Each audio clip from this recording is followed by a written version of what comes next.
What if investors say no has nothing to do with your pitch and have everything to do with how scalable your company really is? Today, I'm joined by Thomas Rudy, co-founder at Zero Capital and advisor at Lake Nova Sports and Health Tech Fund. He previously served as the chief investment officer at Lead, a global venture fund backed by the Adidas family legacy that review more than 15,000 startups every year that cross from sports, health, and wellness technologies. In this episode, we'll break down what seed to growth scale companies often miss when raising capital, from team structure to execution risk, and why most good ideas still fail investor due diligence. If you're building in sports tech or health tech in today's market and planning to raise soon, this conversation will challenge how you think about scaling and what actually earns investors' trust. Healthcare entrepreneurs, are you ready to rewrite the rules for your business so you can have more time off, a great team, and more income while creating a positive social impact? Then you are in the right place. Welcome to The Provider's Edge. I'm your host, Sabrina Runbeck. I'm a provider, an international peak performance keynote speaker, and a best-selling author. Let's open the gateway to profitability for you today. My guests and I help healthcare entrepreneurs and startup founders like you break through barriers so you can control your business, control your life, and control your future. This is your defining moment to be a disruptor in healthcare. Health tech founder, if you're tirelessly scaling your innovative solutions, constantly pitching your vision, and still waiting for that breakthrough moment to truly be seen, this message is specifically for you. The prestigious Health Tech Impact Awards are now officially open for applications. And let's be clear, yes, this is a highly competitive program designed to identify the best and brightest. It's completely free to apply, removing any financial barrier to entry. However, please understand, this is an exclusive opportunity, and not everyone gets in. We're looking for true innovators. This is your unparalleled chance to earn significant national recognition, elevate your brand, and refine your crucial pitch with personalized expert coaching. Gain direct access to top investors, influential health system leaders, and key founders, the very people who can open doors that will fundamentally change everything for your company. You didn't build your company to play small, so stop hoping to be discovered. Apply to be undeniable. Make your mark on the future of healthcare. Applications close sharply on March 1st. Don't miss this critical deadline. Go now to healthtecimpactawards.com. That's healthtecimpactawards.com. It's your moment to shine. Make it matter. Apply today and transform your health tech vision into a national success story.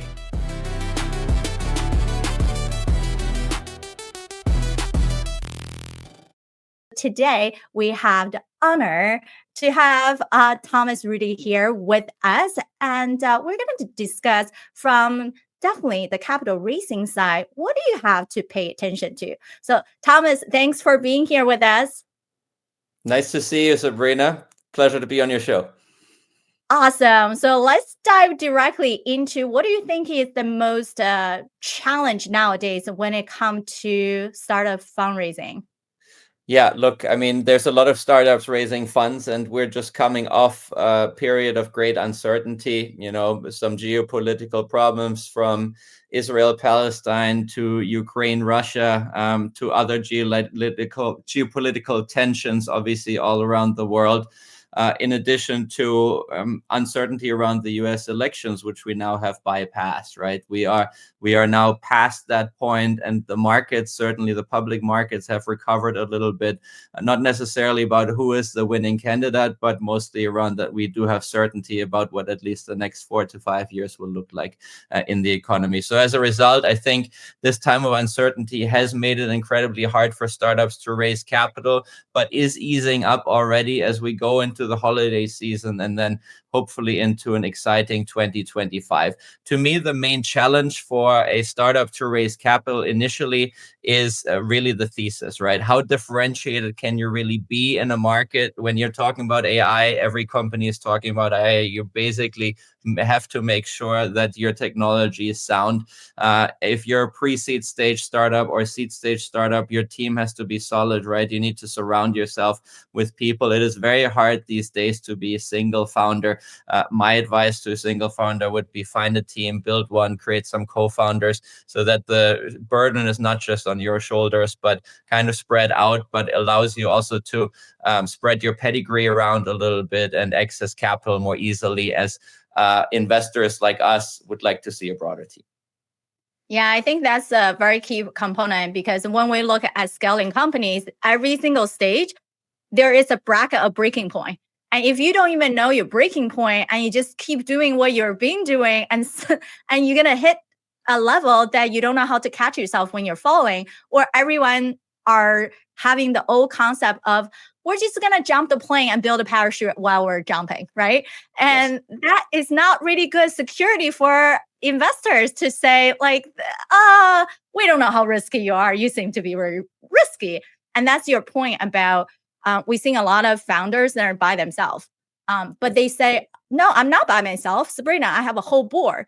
Now, then my next question is, who are the functional board members and title board members? And then they're like, oh, yeah, right? Like, who are the ones who's in the trenches with you, actually leading, not just strategizing? And if you're supposed to lead your marketing team, they're actually have the right strategy plan. There's the KPIs, not that when I ask you something, you don't even know how to measure that. And the question I get back is, as many possible come to us as, right? Then how do we even feel the winning of success, that metrics? I feel like that's sometimes when people feel like, oh, I have help, I have support. But what is that support that's actually valuable support, where it just sounds good support? Exactly. And look, one of the other things that I think this problem of being a single founder can be mitigated a little bit. You talked about the board, right? You're almost looking for executive board members that are active, that are incentivized to help, and that take on the role as both a value add and a mentor. But at least, as you're looking for capital, have a team identified that you will bring on should you have the means to do it, right? Not everybody is going to join just for equity. Relevant certain personnel will want to see certain levels of compensation in order to come on board. So as long as you can sketch that out to an investor, you're taking the risk off of our hands. We're always willing to take risk on a business model, on something that's disruptive or something that has yet to be proven. We cannot take execution risk on a team that might not have the right experience or drive or vision in order to get there. Exactly. I think the navigation part is so crucial, is give us a picture of how you're navigating. And so even for us, every time we talk to a founder to say, okay, it's not about you're continuously to talk to more investors. If you're not presenting yourself in the right light, you can be talking to 100 people and they're going to say no. But if you do your homework, we can find the right ones, really have the true alignment of what they believe the mission they have in the health and wellness and the innovation space, and you can support that, right? And then when you support that, you're very clear about your competitive market. You understand your own SWOT analysis, and then you can give them a framework to say, this is how I'm going to use the money in this way, not just, 80% going to go to my tech, 20% going to go to my people. Do what, right? Like, give us something clarity. And so give us a little bit about your background before we go further down the road of potential solutions. That how did you come into this venture space, and then thought about like, hey, I really wanted to get in front of these early investor, early innovations, and be the investor who supports these people? Yeah, no, absolutely happy to do that. So I started my career, I'm originally from Germany, went to college in the United States to Columbia University, and then had my first job in New York working for a very large financial institution in investment banking, and certainly learned a lot about how to evaluate a company, how to see through transactions, how to conduct a due diligence, and basically learn the tools and understand the picks and shovels of the business of investing in something. Obviously not startups, but very large corporations. But I always had this drive to be an entrepreneur myself, not necessarily a founder, but being behind something where money can work, and I can assist the money in order to scale, basically as an investor. So with some of the money I made myself, I started in 2009 investing in venture capital startups myself. I didn't know anything about venture capital. All I knew was that by the time I had a network, I knew how to read a business plan. I felt like I had a good, almost like sense of believing, trusting the right people, or seeing through whether they're telling the truth or not. So the psychologist in you as an early stage investor is so important. And then obviously the appetite to take risks. So if I had a wealth manager at the time, would have probably gotten a heart attack of my asset allocation, putting effectively all my money into venture capital and not really planning ahead. Got lucky that some of those deals ended up working out. In 2009, my thesis was actually quite simple. We had the 2008 financial crisis. My thought was, let's help people understand better to how to manage their finances. And, with the internet getting better and better and faster, I started investing in certain online platforms that help people manage their money or give them insights on how to better invest. Let's pause for a minute. Thomas just broke down something every founder needs to hear, which is investors aren't just judging your product, they're judging your ability to execute. If you're a solo founder with a strategic board, that's not hands-on. That's also a red flag. You need to map out your team, your capital plan, and prove how you will actually scale. It's not enough to say 80% goes to tech. What tech? What outcome? What accountability? Now, let's get into the mindset shift that helped Thomas become the investor he is today.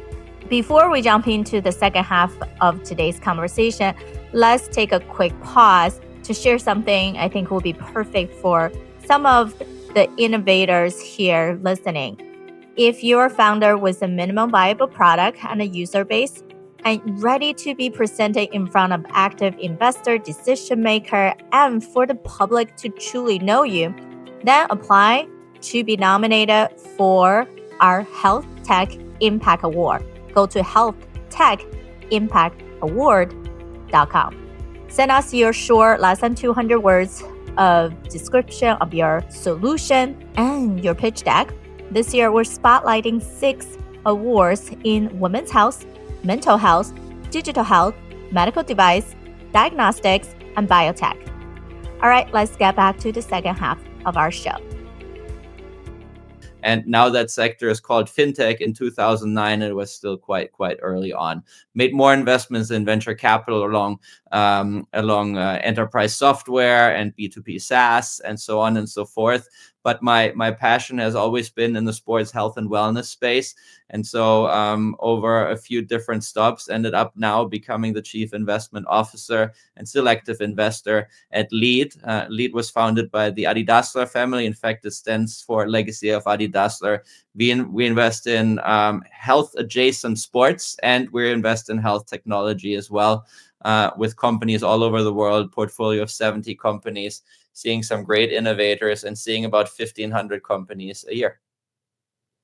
That's amazing. And I think that's saying a lot about you, being that daring type of person, right? Taking risks. Because all of us who are entrepreneurs, guess what? The definition is be able to take calculated risks, right, and have the courage to do so. So even at my TED Talk, I talk about this, not so much about the gatekeeping that's preventing us from getting to our big dream, right? What I call our own castle, but it's actually how are we able to bypass the mental mode of other people or ourselves, have that doubt, right? But able to take the courageous action, simply say, I'm going to pursue it, and then I'm going to be persistent, have the grit to do so. But at the same time, not getting to the round where a lot of people get overwhelmed by wow, there's all these opportunities. What should we do? Everybody else want me to invest here or do this. Like you're saying, right? Like if you have a wealth management person in the beginning, they might have a heart attack. But if we trust ourselves in leveraging all the knowledge we have built from all the past years and experience, we can do something amazing.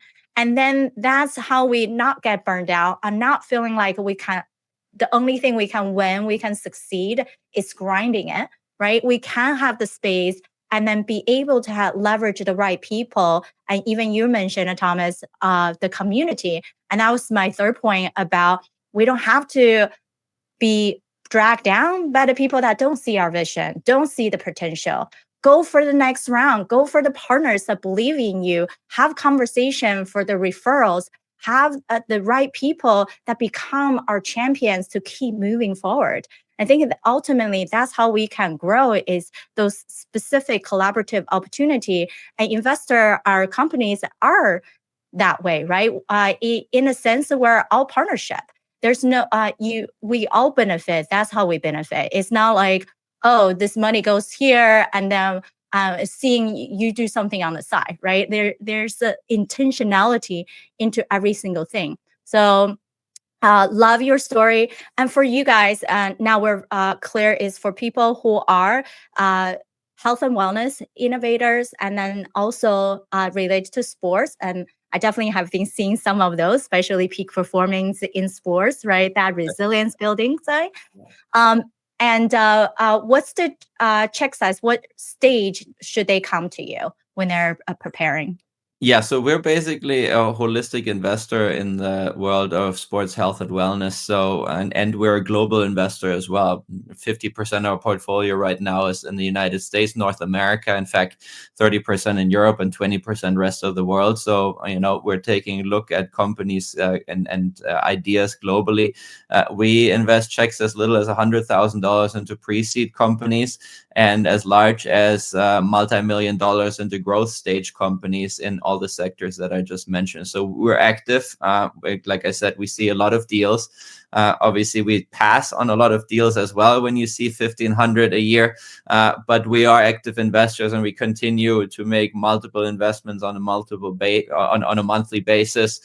Some of which we will announce right away, some of which we will take some time to announce in order to spread it out a little bit. But there's always exciting news coming out. And look, the interesting thing is, Sabrina, that I see when you look at 1,500 companies and we pass on most of them, most of the companies we pass on aren't actually bad companies or bad ideas, right? There's a misconception. Of course, you throw some out right away, but the main reason why we actually pass is because it's not a venture investment, it's not scalable enough, or it doesn't really isn't really a fit to take in venture capital money or get like a third party with our return expectations on the cap table. So a lot of times I'm saying to the founder or the founding team, look, you guys should do it by yourselves. You'll make money, you will prosper, you'll do well, but it won't rise to a level of where a venture capital company should come in. And that's where I think founders need to be brutally honest with themselves, right? You're always in sales mode when you're raising capital, and we understand this. But when you're sitting by yourself and you're evaluating your team, what you're building, are you really proposing something to the investor that fits the investor's thesis, right? Am I really putting something forward that is compelling and scalable in a way that the investor can represent to their stakeholders, meaning the LPs and shareholders in our funds? That just makes sense. Obviously, there's stakeholders that we need to answer to and make sure we're within a thesis. And if that's not the case, well, then either you need to adjust and pivot, or you might find a different route in order to make your business work. Yeah, I think that's very crucial. And I think sometimes people have a misconception on what scalable means to them. And they think they're scalable, they're not. So can you clarify a little bit on that, on what you guys consider business can be scalable? What are those key points? Yeah, absolutely. So So we're not like some VCs that need to find the next unicorn every single time. We understand very well that a company, most companies in venture capital, whether that is a health tech company or any other sector, will exit if they exit successfully at valuations under $100 million, right? So if your fund has a return expectations of 5x, right, that means on average you shouldn't get into a valuation above $20 million, because otherwise you're not going to get your 5x and so on and so forth. So the way we look at scalability necessarily is we're taking our return profile. First of all, we need to be convinced of the founder and the business model, right? It has to be exciting, it has to excite us, and we have to be strategic. But once we have that box checked and we dive into due diligence and see what's possible, maybe the founder is overstating the projections, maybe they're realistic, maybe there's ways we can help, right, with that hockey stick growth. But what we need to see is actually the appropriate level of revenue growth, and then connected profitability, meaning down the line, how do you get to profitability? How do you generate an appropriate EBITDA in order to have 5, 7, 10 years down the road an exit at standard industry multiples that will allow us at that point to exit at a valuation that meets our criteria. So we're basically reverse engineering an exit, and that's mostly revenue driven for your industry. Thomas shared the power of courage, risk taking, backed by clarity, a combo most founders underestimate. Whether you are a solo founder or leading a growing team, your success isn't just about working harder. It is about trusting your own insights, leaning into the right community, and building partnerships that align. So before you pitch, make sure your model matches investors' expectation. That means do your homework, not just your own ambition. Let's dive into the funnel part where we unpack the red flags and untapped potential Thomas sees across 15,000 plus startup pitches every year. And I want to hear from you before we go to the rest of the episode, whether you are listening on Apple Podcasts or anywhere else. Tell us in the comments or post on LinkedIn. Even better, make a review for us. What is one thing in your current pitch or deck that could perceive as execution risk? And every founder that comes to me in health tech should be familiar with those multiples. They shouldn't be able to learn those from us. Correct. If they have to really come to learn from you guys, and they're kind of too late in the game to gain trust in that level.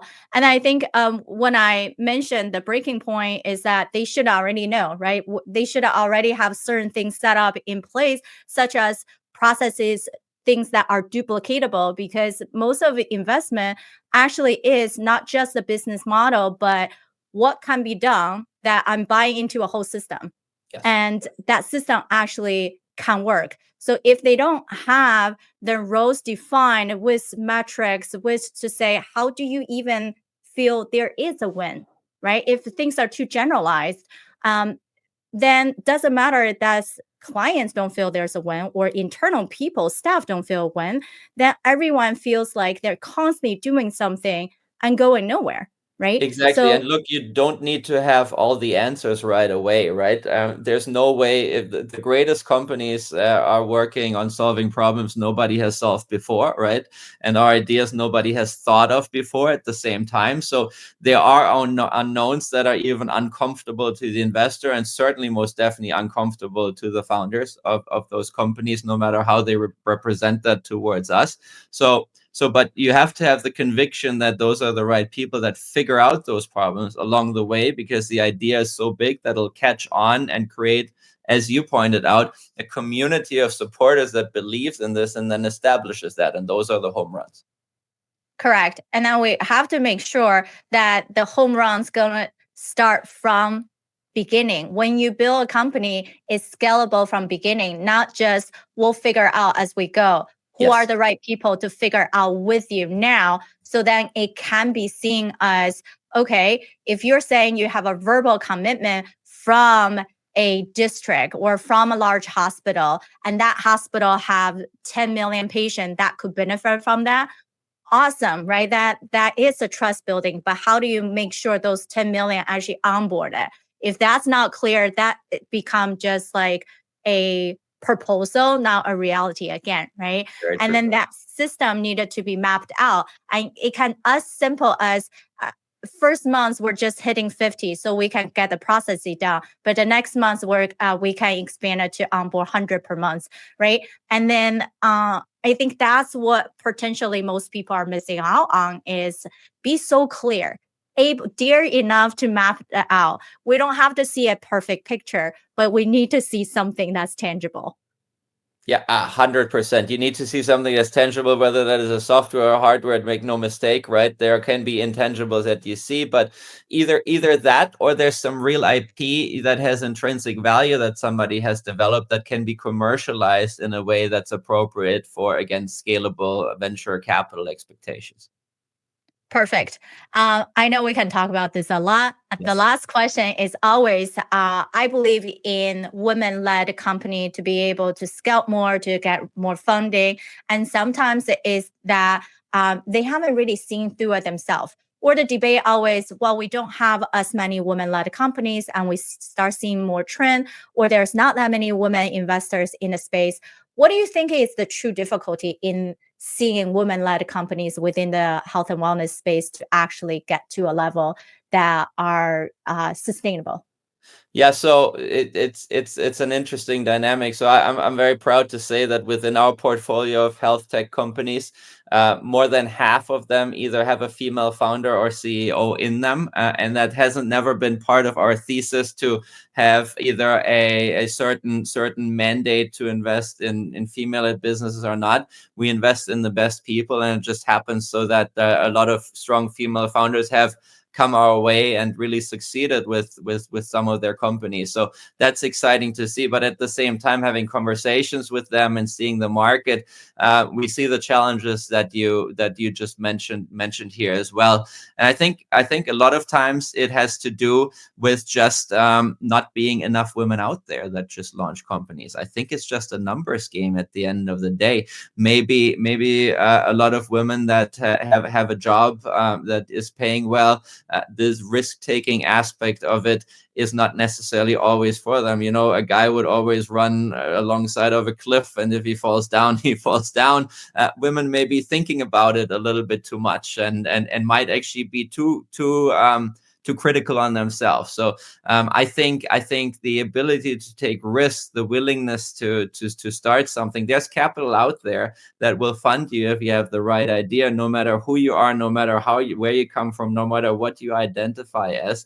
And fortunately, right now I see a very positive trend in women-led businesses and women-led VCs, by the way, that are going to see a big trend. And by the way, I know we're talking mostly about health tech here, but if I had to deploy my money these days, which we are in the world of sports, women's sports are really experiencing a gigantic push right now. NWSL women's soccer valuations are going through the roof. A basketball league just raised $100 million from Lightspeed Ventures and others around from the top firms in VC. And we see more and more of that happening globally. So I'm actually, Sabrina, quite hopeful about what's going to happen. And when we talk next, I think we're going to have a whole different situation.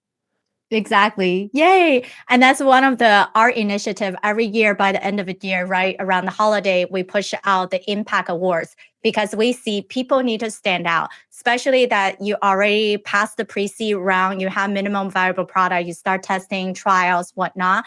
That's the time to start getting out there, getting community engagement. So we leverage the awards to help you to get those engagement, get the testimonial back to you, show the world what you really got. So for anybody out there, feel free to nominate yourself or someone who you believe in at postpointpass.com/awards, because we have a panel of VCs, experts, consultants who love to take a look at what you have. And through this process, we really believe in giving the people the platform so they can shine and don't be kept as best kept secret. And social media can be very difficult. And then being on multiple speaking spots, understand how to present yourself is different. So we actually, for the winners, we have acting and TEDx speaking coaches to work with you to make sure you are pitch perfect and spotlight shine on camera. So can't wait for all the people that we have coming into the environment. And then for Thomas, right, at any of your portfolio companies, if you see that potential, would love to Definitely. support them in this journey ahead. So we know our time is up, and then definitely next time we're talking, gonna be a different arena. We appreciate everything that you have shared, and appreciate everyone who stayed on with us. Comment below and subscribe if you haven't already done so. Today, you heard me and Thomas, two venture partners, talking through what scalability really looks like. Not just flashy vision statements, but structured systems with metrics, team roles, and revenue paths that can withstand investor scrutiny. Founders don't need to have all the answers, but they must surround themselves with the right people to figure them out. That means no vague support or passive boards. Investors want to see how your hires and capital plan create traction. And for those who are in sports medicine and also women-led companies, Thomas shared a refreshing and honest take. The capital is here. The question is, will you be bold enough to step into it? Now, here are the 6 major learning points from today's discussion, quickly summarized for you. Number 1, scalability isn't just about vision, it's about execution. Many founders think they're scalable, but if you cannot map out who's doing what metrics define success, and how systems are built for repeatability, you're not scaling in an investor's eyes. Number 2, you don't need all the answers, but you do need the right people. Investors aren't just betting on your tech, they're betting on your team's ability to figure that out. If you're by yourself as a founder and don't have any co-founder, those relying on strategic advisor boards who aren't in the trenches will raise red flags. Number 3, fundraising isn't a numbers game. It's a fit game. Talking to 100 investors won't help you if you're not aligned with the right ones, which means do your homework before reaching out. Start with a clear thesis, conduct your own SWOT analysis, and only pitch those who value alignment with your mission. Number 4, reverse engineer the exit. VCs think in outcomes. They are asking, can this exit in 5 to 10 years at a valuation that delivers 5 times of the output? You need to know your industry's multipliers, how you grow plus EBITDA trajectory supports them. Number 5, clarity wins capital. Generalized plan like, I'll spend 80% of the budget on tech and 20% on people. Just don't cut it. Spell out what exactly that money will do for you, who executed, and how it impacts user growth or revenue. Investors need to see a tangible game plan, not hope. Number 6, women-led companies are raising, but courage is the first hurdle. According to Thomas, the opportunity is there, but many women founders hesitate to take the leap due to perceived risks.